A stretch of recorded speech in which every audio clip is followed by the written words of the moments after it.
Hi, I hope you're having a good day. This is Gary Zacharias. I appreciate you joining me in the podcast here for the Apologist bookshelf. Natasha Crain has a pretty new book out. Let me see if I've got the date on that. Give me a second. Yeah, it came out in 2025, so I don't know when you're listening to this, but it's pretty new for me. I just picked it up a few weeks back. She's got some wonderful previous books about keeping your kids on God's side and talking about Jesus and a lot of stuff about parenting and working with parents. She's a speaker. She's a podcaster. 5 books that help Christians think more clearly about, a biblical worldview that we all want to hold. And so you can go check her material out, natashacrain.com. Now, she spells it C-R-A-I-N, so make sure you get the Crain part right, natashacrain.com. A lot of good podcasts and all. So her new book is called When Culture Hates You. It's come to that, hasn't it? Gee, I remember growing up and people at least kind of gave a nod toward Christianity, whether they really believed it or not, but they're pretty quiet about it if they didn't, and they patted you on the back if they thought that was good for you to be a Christian. But her subtitle now, because of what we're living in this time period, Persevering for the Common Good as Christians in a Hostile Public Square. So no longer do people say things like, well, that's good for you. Then they went through a period there where they said, well, you're a Christian, and I'm just not sure I believe all of that stuff. I don't know if God really exists, so why would you believe Jesus is the Son of God? Why, do you think he resurrected from the dead? So you had people challenging the issues of whether Christianity was true or not. Well, we're moving beyond that now. Now Christianity is a bad thing in our society. It's causing us problems. So her book is, what do you do in this kind of a culture? And it's interesting how she's got it broken down. First, and we'll get back to it. I'll do another podcast, but she talks about understanding the hate. Chapters like Jesus said it would happen. God defines the common good. It's not really up for debate. When the common good is political, that's where it gets a little tight, huh? It says advocating for the common good out of our love for others sometimes includes the political. So we do have to get involved. Number 4, should Christians impose their views on others? So she handles objections to Christians being involved in politics and advocating things publicly. And then her 5th chapter is Persevering in the Public Square. She talks about know where your authority comes from, the Bible, have your convictions strengthened, and be tenacious. So she calls it ACT. A, authority, C, conviction, T, tenacity. So that's part 1. I do want to come back to that. Part 2 is called Responding to and Persevering Through Today's Most Prominent Charges. And that's the big part of the book that I would like to focus on right now. I want to pick, I'd like to do chapter 6, Dangerous Christian Nationalists. Because for me, I have not really wrestled with this in a big way. I haven't had anybody personally say this to me. I kind of hear it floating around out there, podcasts and television shows and things like that. So I need to buckle down and learn more about this myself. So, Dangerous Christian Nationalists. She said she saw a headline recently on MSNBC. Of course, right there, you know what you're going to get. Here's the headline. Christian nationalists are a small and dangerous group with outsized power. Wow. What's the subtitle? New data from the Public Religion Research Institute, never heard of them, but that's all right, reveals which pockets of the country have become hotbeds for extremely theocratic views. And then they have a headline as well, Support for Christian Nationalism is in all 50 states. And so Crain says, extreme, theocratic, pervasive. It says something new and horrible is happening, apparently. But she said, in reality, the media has been talking about Christian nationalism and how it's a huge threat to American democracy. Now, she says, I mean that quite literally. She quotes an author, Catherine Stewart. She wrote in the New York Times, quote, the shape of the Christian nationalist movement in the post-Roe future is coming into view, and it should terrify anyone concerned for the future of constitutional democracy. Breaking American democracy isn't an unintended side effect of Christian nationalism. It's the point of the project. And back to Crain now, she said, they've done a survey that says well over half the American public has never even heard of Christian nationalism. Well, I've heard of it, but I'm very foggy on it. And so she said, a lot of people don't know much about it. She said, even the people who've heard about it don't know what it is. So I like it. She starts off saying, so what is it? And she said, everybody uses the term, here's the catch, when they say Christian nationalism, they often have kind of their own, often unstated idea of what it means, and they're different from others, and there's no commonly accepted definition. So she says, well, we got to start somewhere. So here's a broad common denominator. It tends to be this. Christian nationalism is a problematic merging of Christian and American identities. So kind of a blurring the distinction between being a Christian and being an American, and trying to preserve that connection as much as possible. She says, well, what does that mean to merge and to blur distinctions between the two? Are there Christians, she asks, replacing a love of country over a love of God? Does it mean there are Christians who believe America is founded on Christian values and they want to maintain those values today? Does it mean there are Christians who believe they're called to influence today's public square based on their convictions? Or maybe does it mean there are Christians who want to make Christianity an established state church, which would go against the First Amendment? She said, well, it can mean any of those things and a lot more. So she says, we're getting this threat out there. The media is telling us over and over again, look out for Christian nationalism. But the catch is nobody defines the threat in the same way. It's kind of like New Age. New Age, it's hard to pin down what that means too. So she said it's pretty challenging. You can't just evaluate one issue here because it's a lot of different issues. So she says, let's do this. Let's look at sociological research and media coverage to figure out what are the concerns that people think of when they think of Christian nationalism. Okay, that sounds fair to me. So she said, let's look at, she says, two of the largest and most frequently cited studies in recent years. So here's the first one. Two sociologists in 2020, their names are Whitehead and Perry, they wrote a book, Taking America Back for God, Christian Nationalism in the United States. So they based that book on an even earlier survey, so we got to go back one more step, in 2017, called the Baylor Religion Survey. So she said, we really have to understand this. So she said, here's what they did. They evaluated how people responded, how Christian nationalistic are they, according to how they agreed or disagreed with 6 statements. So here are the 6 statements that they looked at, that they asked people to respond to. Number 1, the federal government should declare the U.S. a Christian nation. Number 2, the federal government should advocate Christian values. Number 3, the federal government should enforce strict separation of church and state. Number 4, the federal government should allow the display of religious symbols in public spaces. Number 5, the success of the United States is part of God's plan. Now here's the last one. Number 6, the federal government should allow prayer in public schools. She said, well, there are a lot of questions that could be raised regarding the meaning of these statements, like, what does that mean for the government to, quote, advocate Christian values? She said, well, look, prohibiting rape is consistent with Christianity. Nobody has a problem with the government making laws, outlawing rape. Says all public policy involves somebody's values that are being imposed on somebody else. Also, she said, look at that question about strict separation of church and state. What does that mean? Even the Supreme Court has differed in its interpretation. What kind of religious symbols would we be talking about? Would they be limited to Christian symbols only? What does that mean to say U.S. success is part of God's plan, as opposed to anything else, given that all things are under God's sovereignty? And what kind of allowing for prayer in public schools is meant?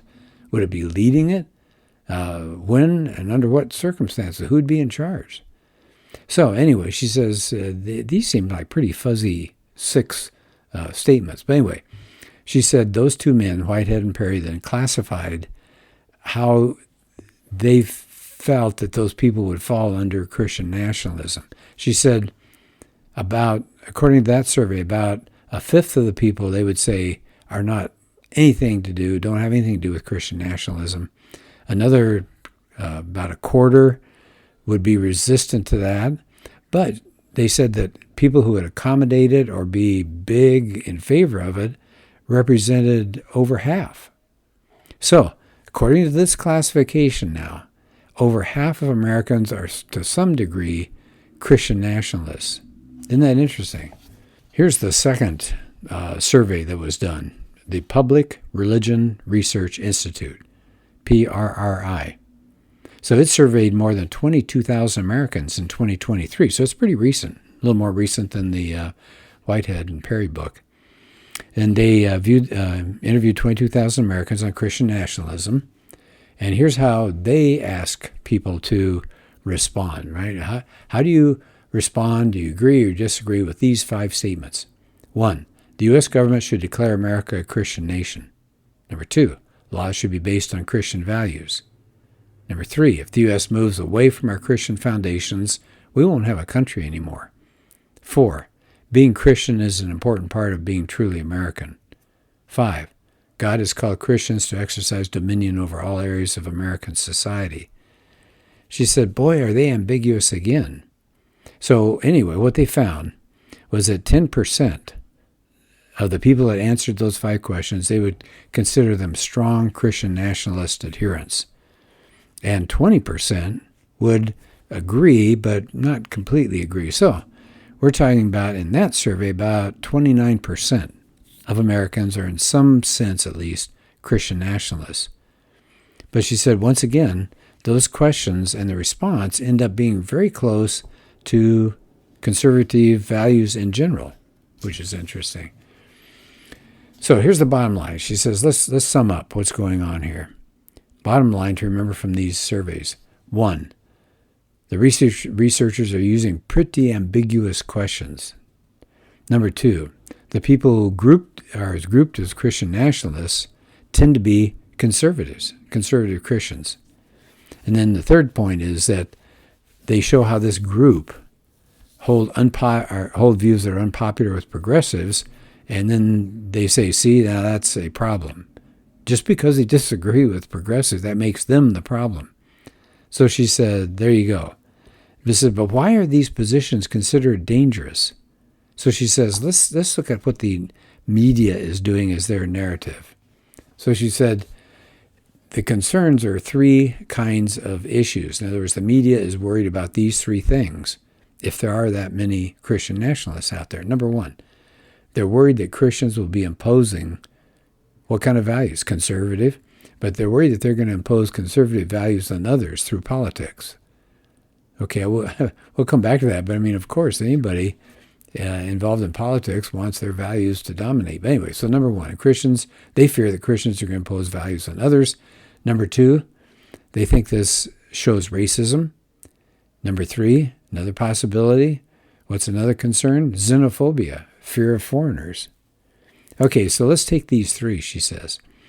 She said a lot of the media's concern is they're concerned that these Christian nationalists are going to advocate for policies that they think of as conservative positions. So what's the problem with that? Well, people that vote in politically conservative ways as Christians, they may be trying to impose their views, their religious views on others. And we're not supposed to do that in a secular democracy. We're supposed to keep our values to ourselves. So what's the problem? These people are anti-democratic, and they're posing a threat to our pluralistic society. So we'll call them Christian nationalists because they're trying to impose Christian values on the whole nation.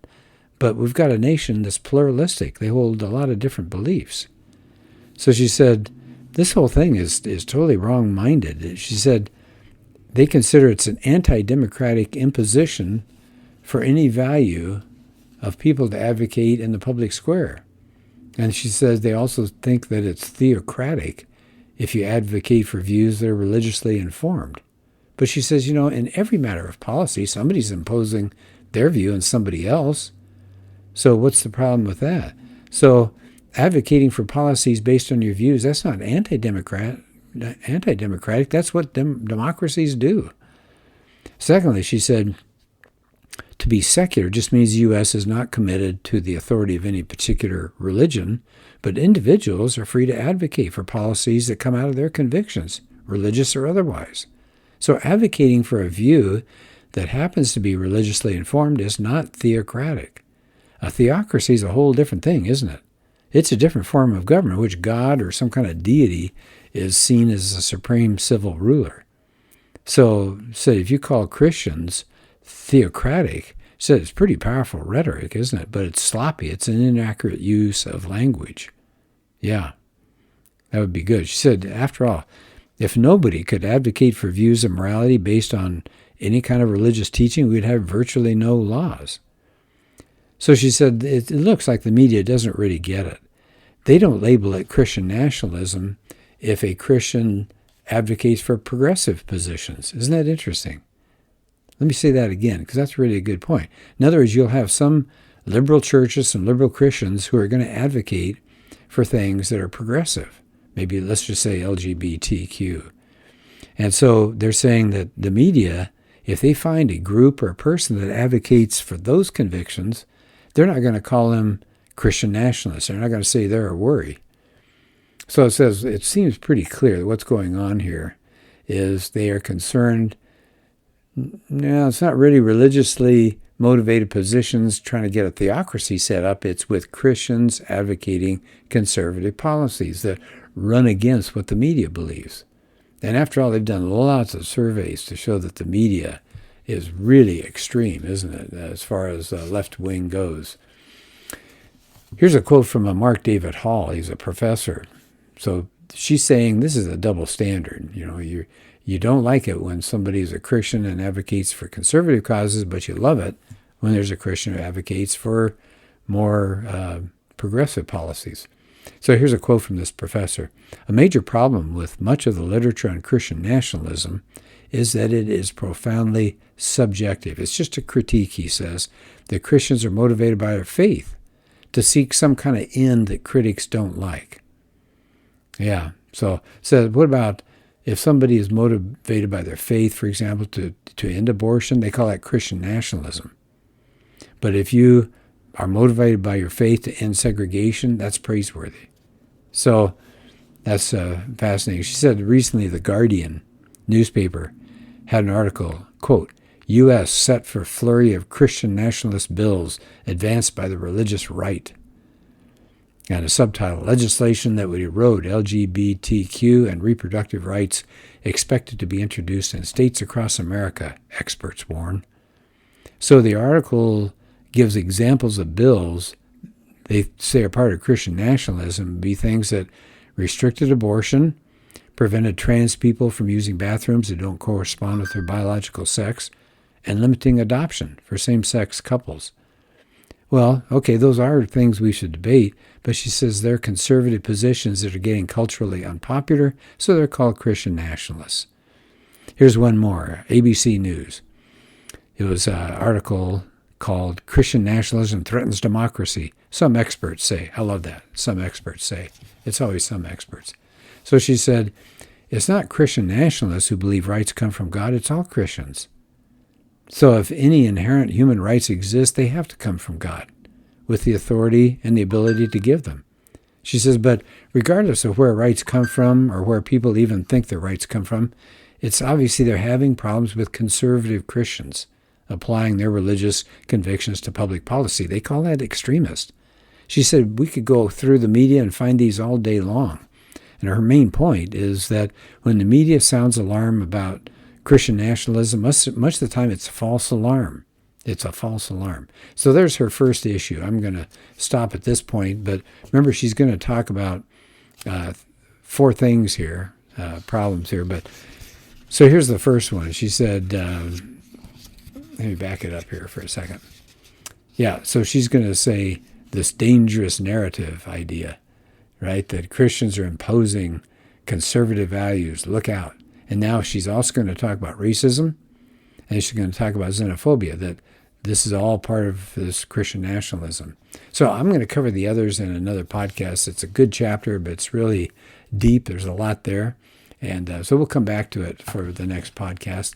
Thank you again for being part of this today, and I hope your day is going well. Thanks.